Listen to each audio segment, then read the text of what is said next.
আপোনাৰ ঘৰত smart meter লগোৱা আছে নেকি বা আপোনাৰ মিটাৰৰ ৰিচাৰ্জ শেষ হোৱাৰ পথত নেকি? তেতিয়াহ'লে এই খবৰটো আপোনাৰ বাবে। কাৰণ APDCL-এ এক বিশেষ জাননী জাৰি কৰিছে। চলিত মাহৰ 28 তাৰিখ ৰাতি 9 বজাৰ পৰা মাৰ্চ মাহৰ 2 তাৰিখ ৰাতিপুৱা 9 বজালৈকে বন্ধ থাকিব APDCL-ৰ সকলো ৱেবছাইটৰ লগতে সকলো এপছ। গতিকে ভিডিঅ'টো সকলোৱে একোটাকৈ শ্বেয়াৰ কৰক, যাতে সকলোৱে এই ভিডিঅ'টো পায় আৰু সময়ৰ আগত ৰিচাৰ্জ কৰিব পাৰে।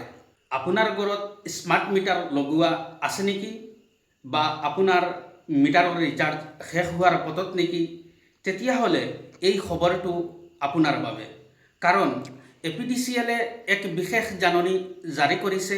চলিত মাহৰ 28 তাৰিখ ৰাতি 9 বজাৰ পৰা মাৰ্চ মাহৰ 2 তাৰিখ ৰাতিপুৱা 9 বজালৈকে বন্ধ থাকিব APDCL-ৰ সকলো ৱেবছাইটৰ লগতে সকলো এপছ। গতিকে ভিডিঅ'টো সকলোৱে একোটাকৈ শ্বেয়াৰ কৰক, যাতে সকলোৱে এই ভিডিঅ'টো পায় আৰু সময়ৰ আগত ৰিচাৰ্জ কৰিব পাৰে।